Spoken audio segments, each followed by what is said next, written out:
Good morning class. सब first book जो आपकी है वो हॉर्नबिल है और हॉर्नबिल के अभी तक हमने 2 चैप्टर है वो कंप्लीट कर चुके हैं। ठीक है, एक्सप्लेनेशन और क्वेश्चन आंसर्स दोनों कंप्लीट हो गए हैं। अब सामने जो आप बुक देख रहे हैं ये आपकी सेकंड बुक है, स्नैपशॉट्स। ठीक है, तो 2 चैप्टर कंप्लीट होने के बाद स्नैपशॉट हम स्टार्ट कर रहे हैं। इसका फर्स्ट चैप्टर सबसे पहले इंडेक्स देखेंगे और फिर नेक्स्ट फर्स्ट चैप्टर जो आपका है वहां से हम शुरू करेंगे। ठीक है, सामने आपके इंडेक्स है, इसके अंदर 8 लेसन है आपके इंडेक्स में। पूरी जो ये स्नैपशॉट है पूरे सेशन में इस बुक से आपको 8 लेसन कंप्लीट करने हैं। फिलहाल हम लेसन नंबर 1 शुरू कर रहे हैं, the summer of the beautiful white house. ठीक है, विलियम सैरियन ने लिखा है ये चैप्टर और काफी इंटरेस्टिंग स्टोरी है एक। तो शुरू करते हैं।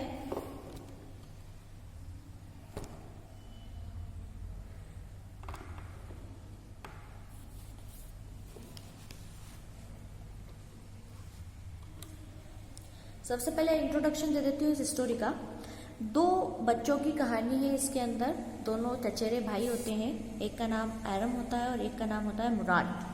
ठीक है, तो एरम जो होता है वो लगभग 9 साल का बच्चा होता है और काफ़ी गरीब फैमिली से हैं दोनों बच्चे।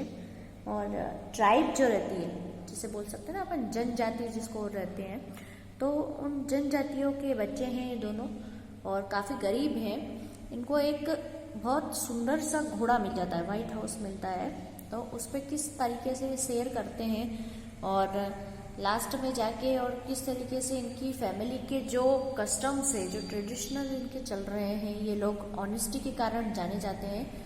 और जो मुराद जो होता है इनका, एरम का जो है कजिन ब्रदर, वो जो है घोड़ा चुरा के ले आता है और आगे स्टोरी में क्या क्या ट्विस्ट आते हैं ये हम देखेंगे। ठीक है, सबसे पहले पढ़ लेते हैं। This story about 2 poor Armenian boys. Armenian एक जनजाति का नाम बताया गया है यहाँ पे। तो 2 आर्मेनियन बॉयज की कहानी है। Who belongs to a tribe, जो एक जाति से, एक ट्राइब से बिलोंग करते हैं। Whose hallmark was trust and honesty. इनका जो हॉलमार्क है, इनके परिवार की जो निशानी है वो क्या है? एक तो ट्रस्ट है और एक ऑनेस्टी। विश्वास जो है वो लोगों में बहुत है इन जनजाति के लिए, क्योंकि ये भले ही गरीब है लेकिन अपनी ईमानदारी और अपने विश्वास के कारण ये जाने जाते हैं। ठीक है, स्टार्ट करते हैं। One day back there in good old days when I was 9 and the world was full of the every imaginable kind of the magnificence and life was still a delightful and mysterious dream. एक दिन की बात है, उस time पे मैं शायद 9 वर्ष का हुआ करता था। ये जो एरम है, ठीक है, ये फर्स्ट भाई जो है, ये एरम इस कहानी को पूरा नरेट करेगा। ठीक है, उसके द्वारा ये कही गई है। तो एरम ये पूरी कहानी बोल रहा है। वो बोल रहा था कि एक दिन की बात है जिस समय मैं लगभग 9 वर्ष का हुआ करता था और जो ये दुनिया थी ये पूरी मेरे लिए एक कल्पना से भरी हुई थी और पूरी भव्यता से भरी हुई थी। चूंकि ये गरीब परिवार के थे तो इन्होंने इतनी ज़्यादा दुनिया नहीं देखी थी, परंतु इसको लगता था, एरम को, कि दुनिया बहुत अकल्पनीय चीज़ है। ये दिन भर कल्पना ही करता रहता था कि दुनिया में और क्या क्या चीज़ें हैं और इसको हर चीज़ एकदम रॉयल लगती थी, एकदम भव्य लगती थी, एकदम अपने स्टैंडर्ड से बहुत ऊपर लगती थी। And life was still delightful. Life जो है वो बहुत खुशनुमा है और मिस्टीरियस ड्रीम, और एक बिल्कुल रहस्यमय सपने जैसी। My cousin Murad was considered crazy by everybody who knew him except me. मेरा जो कजिन है मुराद, उसको सब लोग क्रेजी मतलब पागल ही मानते हैं। उसके परिवार के लोगों को उसका जो मुराद का जो माइंड सेट था कि वो कुछ भी हरकतें करता था, किसी आगे पीछे किसी भी चीज़ के बारे में नहीं सोचता था, तो परिवार के लोग उसे हमेशा पागल की ही संज्ञा दे रखी थी उसे। सिर्फ मुझे छोड़कर मैं उसे मतलब पागल नहीं मानता था। मुझे लगता था कि नहीं, वो थोड़ा समझदार है, बाकी वो परिवार के लोग सब उसे पागल ही मानते थे। Came to my house at 4 in the morning। Murad जो है वो लगभग सुबह के 4 बजे मेरे घर पे आया। And woke up me up tapping on the window of my room। और मुझे जगाया कैसे? जो मेरे रूम की जो खिड़की थी उसको टैप करके, उसको खटखटा के, और मुझे उसने जगाया। एरम, ही सेड, बाहर से उसने आवाज लगाई एरम को। आई jumped out of the bed and looked out of the window. मैं मेरे बेड से अचानक से कूदा और मैंने विंडो के बाहर की साइड में देखा। आई कुडंट बिलीव व्हाट आई से। मैंने जो देखा मैं उस पर विश्वास ही नहीं कर पा रहा था। It wasn't morning yet, but it was a summer and with a daybreak and many minutes around the corner of the world, and it was light enough to me to know I wasn't dreaming. अभी सुबह तो नहीं हुई थी, सुबह 4 बजे की बात है, अभी सुबह तो नहीं हुई थी, पर चूंकि गर्मियों का मौसम था तो डे ब्रेक मतलब सुबह होना, जो स्टार्टिंग होती है सुबह की, तो उसको डे ब्रेक बोलते हैं। तो डे ब्रेक होने में इतने ज्यादा भी मिनट बाकी नहीं थे। थोड़ा थोड़ा कॉर्नर पे से, जो दुनिया के कोने में से थोड़ा थोड़ा उजाला आ रहा था, और ये इनफ था मेरे लिए समझने के लिए कि मैं सपने नहीं देख रहा हूं। माई cousin Murad was sitting on a beautiful white house. मेरा जो कजिन था मुराद जो था, वो एक बहुत ही सुंदर व्हाइट हाउस पे हॉर्स पे बैठा हुआ था। I stuck my head out of the window and rubbed my eyes. मैंने धीरे से एक नज़र तो देख ली थी, लेकिन मैंने खिड़की से अपना जो सिर है वो बाहर निकाला और मेरी आंखों को मैं ऐसे रब करके और पूरे खोलने की कोशिश करने लगा। Yes, he said in Armenian, it's a horse. वो आर्मीनियम में बोलने लगा कि यस, तुम सही देख रहे हो, ये घोड़ा ही है। यू आर नॉट ड्रीमिंग, तुम सपना नहीं देख रहे हो। Make it quick if you want to ride. अगर तुम इस पे राइड करना चाहते हो, अगर तुम इस पे सवारी करना चाहते हो तो जल्दी करो, ठीक है। इस प्रकार से ये जो दोनों बच्चे होते हैं ये घोड़े के बड़े शौकीन होते हैं। तो जो एरम जो है वो अपनी खिड़की से देख रहा था कि किस प्रकार से जो मुराद है वो एक बहुत सुंदर घोड़ा लगभग सुबह की 4 बजे लेके आया था, और जो एरम था वो उसे देखता ही रह गया घोड़े को, इतना ज्यादा सुंदर था वो। I knew my cousin Murad enjoyed being alive more than anybody else who had ever fallen into the world by mistake, but this was more than I could believe. मुझे पता था कि मेरा जो कजिन मुराद है वो अकेले ही इंजॉय करता रहता था, और ऐसा लगता था कि वो दुनिया में गलती से आ गया है या बाय मिस्टेक आ गया है। लेकिन इस बार तो मैं जो उसकी गलती हुई थी, जो वो घोड़ा लेकर आया था, तो मैं भी खुद विश्वास उस पर नहीं कर पा रहा था कि क्या देख रहा हूं मैं। मतलब कुल मिला के वो मुराद जो था वो पागलों जैसी हरकत करता था, तो कोई भी उस पर ध्यान नहीं देता था, परिवार के लोग। परंतु इस बार जो वो हॉर्स लेके आया था वो एरम को जो है वो बड़ा अट्रैक्ट कर रहा था। In the first place, my earliest memory had been the memories of the horses, and my first longings had been the longings to ride. पहले मेरे मन में तो क्या ख्याल आया कि जो मेरे अंदर जो मेमोरीज थी, मेरे अंदर जो यादें थी, तो वो मेरी इच्छाएं क्या थी, जो यादें मेरे अंदर बनी हुई थी, तो मेरी पहली इच्छा ये थी कि मैं उस पर राइड करूं, मैं उस पर सवारी करूं सुंदर घोड़े पे। This was the wonderful part. बहुत ही ज्यादा आश्चर्यजनक है, मतलब एक सपने को सच होने जैसा है ये कि मैं कभी भी घोड़े पे बैठूं। In the second place we were poor. लेकिन अचानक से मेरे मन में दूसरी भावना क्या आती है कि अरे हम तो बहुत ज्यादा गरीब हैं। This was the part of the I wouldn't permit to me to believe what I saw. जो दूसरा पार्ट था वो एरम को बिलीव नहीं करने दे रहा था कि उसने क्या देखा था। मतलब इतना गरीब व्यक्ति इतना सुंदर घोड़े पे कैसे बैठ सकता है, तो इससे उसे विश्वास नहीं हो रहा था कि मैं कैसे बैठूंगा, ये तो बहुत सुंदर है, पता नहीं कहाँ से लाया, क्या चोरी करके लाया है कि किसी का लेके आ गया है कि खरीद के लाया है, तो ऐसे विश्वास नहीं हो रहा था। और उनकी जनजाति ऐसी थी कि ये लोग लोगों के घर पे या काम करने जाते थे, तो इसने सोचा कि हम तो बहुत गरीब है और इतने सुंदर घोड़े पे मैं सवारी किस प्रकार से कर सकता हूँ। तो इस प्रकार से कई भावनाएं एरम के मन में आ रही थी और वो विश्वास नहीं कर पा रहा था कि अब क्या करूं। We were poor, we had no money, our whole tribe was poverty striker. हम गरीब थे, हमारे पास कोई पैसे नहीं थे, और हमारी जो पूरी जाति थी वो पूरी भूखी थी और भूख से हड़ताल, मतलब भूख से मरी हुई थी, जिसे कह सकते हैं कि गरीब भूखे लोग, ऐसे बोल सकते हैं इन लोगों को। Every branch of the Garoghlanian family was living in the most amazing and the comical poverty in the world. ये घेरोग्लियन फैमिली जो है, ये इनके कुल का या वंश का नाम बोल सकते हैं। तो ये जो फैमिली थी ये हमेशा ऐसे पॉवर्टी में रही, जब से मतलब इसने समझ पकड़ना शुरू करी तो ये लोग शुरू से ही गरीब ही रहे थे।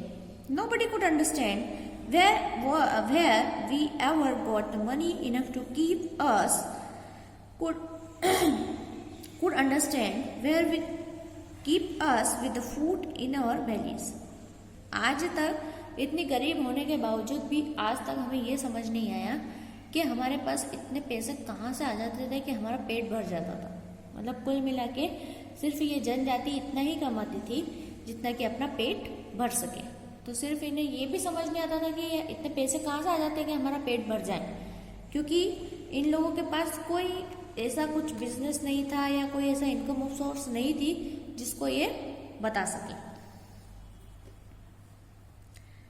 Not even the old man of the family, हमारे घर के जो बूढ़े लोग थे वो भी नहीं बता सकते थे कि ये पैसा कहाँ से आता है, सिर्फ आ जाता है, पेट भर जाता है। ऐसे इनकी दिनचर्या जो है वो चल रही थी। Most important of all though we were famous for our honesty. इतना होने के बाद भी हम हमारी जो ईमानदारी थी उसके लिए बहुत ज़्यादा प्रसिद्ध थे। मतलब कुछ जनजाति ऐसी होती है कि भले ही गरीब हो लेकिन लोग उन पर विश्वास बहुत ज़्यादा करते हैं। तो ये भी ऐसी ही फैमिली थी, ऐसी ट्राइब थी कि भले ही इनके पास पैसा नहीं था लेकिन इनकी ईमानदारी बहुत अच्छी थी। We had been famous for our honesty for something like the 11 countries। लगभग 11 देशों में हम लोग अपनी ईमानदारी के लिए जाने जाते थे। Even when we had the wealthiest family in what we like to think it was the world। भले ही हम दुनिया में कभी भी वेल्थिएस्ट फैमिली, बहुत ज़्यादा अमीर फैमिली भी कभी अगर थे तो भी हम इतने ही ऑनेस्ट थे जितने कि आज। वी वर प्राउड फर्स्ट, पहले तो हमें बहुत ज़्यादा गर्व होता है इस बात पे। दूसरी चीज़ है ऑनेस्ट नेक्स्ट, फिर हम ईमानदारी रखते हैं। पहले तो गर्व होता है हमें, फिर दूसरी चीज़ हम ईमानदारी रखते हैं। And after that we believed in right and wrong. और उसके बाद इनके क्या एथिक्स है, गलत और सही। मतलब बहुत एथिकल ट्राइब थी ये कि अपने सिद्धांतों पे चलना, अपनी ईमानदारी रखना। तो काफ़ी अच्छे लोग थे, भले ही गरीब थे ये। None of us would take the advantage of anybody in the world, let alone steal। हम लोग किसी भी व्यक्ति का इस दुनिया में कभी भी फायदा नहीं उठाते थे। मतलब चोरी करना या उसे धोखा देना, इस प्रकार का कोई भी काम हम नहीं करते थे।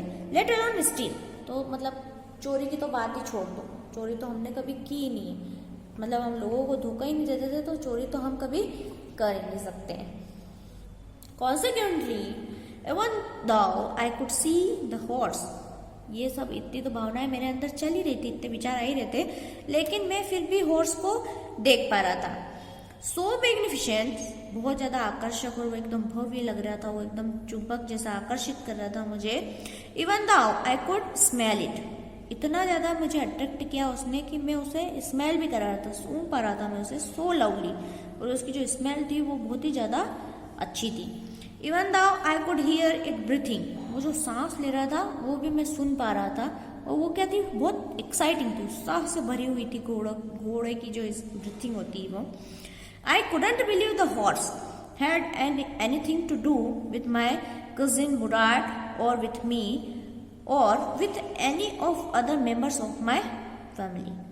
मैं ये विश्वास ही नहीं कर पा रहा था कि इस हॉर्स के साथ मेरे कजिन ने क्या किया है। न तो मैं कर पाता, ना या मेरी फैमिली मेंबर कर पाते, या कोई भी नहीं कर पाता था।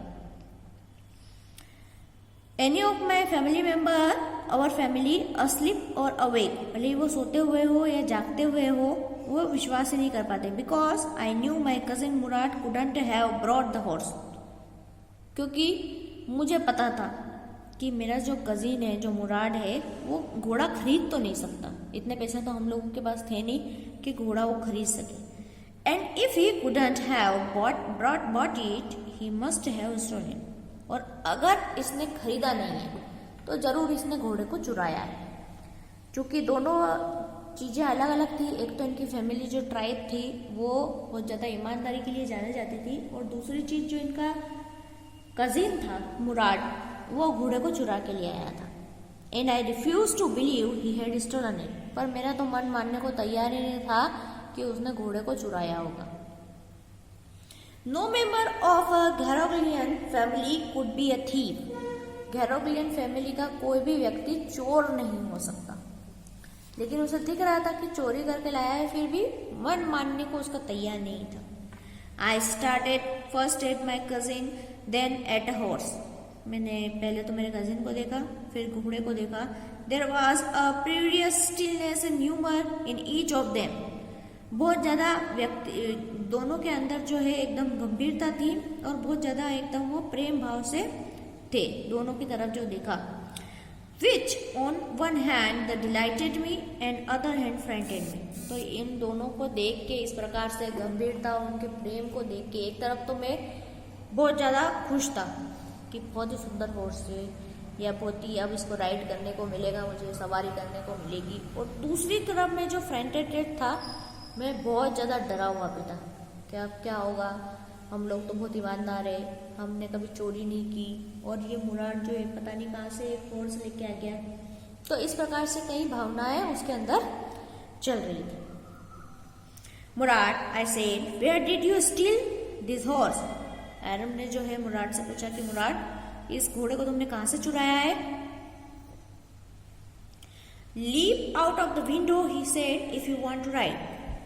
वो क्या बोला, उसने इस बात का तो कोई जवाब नहीं दिया, और उसने क्या बोला कि जल्दी से खिड़की से कूद के बाहर आ जाओ अगर तुम इसकी राइड करना चाहते हो तो। It was true then he had stolen the horse. तो अब उसने जवाब नहीं दिया, तो ये तो पक्का हो गया था कि ये चुरा के ही लाया है हॉर्स को। There was no question about it. अब इसका तो कोई सवाल ही नहीं उठता है। He had come to invite me to ride और नॉट एज आई चॉज। उसने मुझे राइड करने के लिए इनवाइट किया है। अब राइड करना है या नहीं करना है ये मेरी चॉइस है, ये मुझे चुनना था।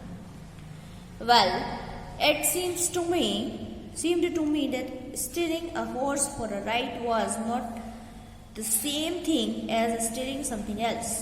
अब इतना तो उसे पता चल गया था कि उसने चुराया है, लेकिन इतना सुंदर घोड़े को उसने सवारी करने से वो एरन जो है वो रोक नहीं सका, और उसने अपने मन को समझा लिया कि ये जो घोड़े की जो चोरी करी है वो चोरी नहीं होती। क्यों? क्योंकि उसने कोई पैसे तो चुराए नहीं है, या और कोई दूसरी चीज़ तो चुराई नहीं है, घोड़ा ही चुराया है सिर्फ। तो ये जो चुराया हुआ जो घोड़ा है, उसकी जो राइड है, ये दूसरी कोई चीज़ चुराने की तुलना नहीं की जा सकती। दोनों में इसको चोरी नहीं बोली जा सकती। सच एज मनी, हम जो पैसे चुराने की तुलना है वो घोड़े चुराने की तुलना से नहीं हो सकती। मतलब ये कुल मिला के वो मानने को तैयार नहीं था कि ये चोरी है। For all I knew may be it wasn't stealing of all. तो हमारे लिए तो क्या था, मेरे लिए तो क्या था कि ये चोरी नहीं थी। If you are crazy about horses the way my cousin Murad and I were, जिस प्रकार से मैं और मेरा जो कजिन था तो घोड़े के लिए जो पागल थे, तो हम इसको चोरी नहीं बोल सकते। एक्चुअली कभी कभी क्या होता है कि हम किसी चीज़ के लिए इतने ज़्यादा क्रेजी होते हैं कि अगर हम उस चीज़ के लिए गलत काम भी कर लें तो हमको लगता है कि नहीं ये तो सही किया है हमने। तो इस ऐसे ही ये जो दोनों बच्चे थे, तो ये घोड़े के लिए इतने ज़्यादा पागल थे कि मुराद जो है उसे चोरी करके भी लाया था, तो एरम मानने को तैयार नहीं था कि ये चोरी है। एंड इट वॉजंट स्टीलिंग, ये चोरी नहीं थी। It wouldn't become the stealing until we offer to sell the house. अब इसने क्या फैक्ट निकाला कि ये चोरी जब तक नहीं बोली जा सकती जब तक कि हम इस हॉर्स को बेच नहीं देते दूसरे को। मतलब अभी तो हम क्या है, राइड करने के लिए इसको सिर्फ यूज कर रहे हैं, जब हम किसी को बेच देंगे तो ये चोरी कहलाएगी। Which of course I knew we would never do. और मैं ऐसा जानता था बिल्कुल कि हम ऐसा कभी भी करेंगे नहीं, इसको घोड़े को बेचेंगे नहीं। Let me put on some clothes I said. इसने अपने मन को समझा लिया और बोला कि रुको रुको मैं थोड़े से कपड़े पहन के आता हूँ। All right he said but hurry. तो मुराद बाहर से क्या बोला कि ठीक है जल्दी करो पर। I leaped into my clothes and I jump down to the yard from the window and leaped up on the horse behind my cousin Murad. मैंने फटाफट से अपने कपड़े पहने और मैं खिड़की में से कूद गया और यार्ड में जो आगे आंगन था वहां पे, और फटाक से जाके और घोड़े पे चढ़ गया। मेरे कजिन के पीछे, मुराद के पीछे में बैठ गया घोड़े पे चढ़कर। That year we lived at edge of the town। उस समय हम जो है वो टाउन के बहुत किनारे पे रहते थे, उस टाइम जहाँ पे मतलब शहर खत्म होता है वहां पे रहते थे। और Walnut Avenue behind our house was a country। और हमारे जो घर के पीछे जो था वो देहाती इलाका शुरू हो जाता था। वाइन यार्ड्स, ऑक यार्ड्स, एरिगेशन डीचेस, इस तरीके से मतलब वहाँ पे अंगूर के बगीचे शुरू हो जाते थे, फलों के बगीचे शुरू हो जाते थे, इरिगेशन डीचेस शुरू हो जाती थी, एंड द कंट्री रोड। और बाद में फिर एक जो है देहाती रोड जो है वो वहाँ से निकलना शुरू हो जाते, मतलब बिल्कुल शहर के किनारों पे ये लोग रहते थे। In less than 3 minutes we were on Olive Avenue. 3 minute के अंदर अंदर ही हम ऑलिव एवेन्यू के यहाँ पे पहुंच गए थे। And then the horse began to trot. और उसके बाद घोड़े ने दौड़ना शुरू कर दिया। The air was new and lovely to breathe. हमें जो हवा थी वो बहुत नई लग रही थी और हमें सांस लेने में बहुत अच्छा लग रहा था, बहुत सुंदर लग रहा था। मतलब हम कभी कभी खुली हवा में जाते हैं तो हमें अच्छा महसूस होता है। तो इसी प्रकार से ये लोग भी जब घोड़ा तेज तेज दौड़ रहा था तो जो हवा थी ये इनको बहुत अच्छी लग रही थी। The feel of the horse running was the wonderful. जिस प्रकार से घोड़ा दौड़ रहा था वो जो फीलिंग थी वो हमें बहुत अच्छी लग रही थी। My cousin Murad, who was considered one of the craziest member of our family, began to sing. जो मेरा कजिन था मुराद जो था वो जो हमारी फैमिली में सबसे पागल व्यक्ति जाना जाता था कि सबसे बड़ा पागल यही है, वो जोर जोर से गाने लगा। I mean he began to roar. मतलब गाने तो क्या लगा, वो तो जोर जोर से दहाड़ने ही लगा, मतलब बेसुरा गाने लगा। ठीक है, तो यहाँ तक अपन ने यहाँ पढ़ा ही है और उसके बाद का जो है हम नेक्स्ट लेक्चर में जो कंटिन्यू करेंगे। इसमें अगर आपको कोई प्रॉब्लम है तो आप पूछ सकते हैं।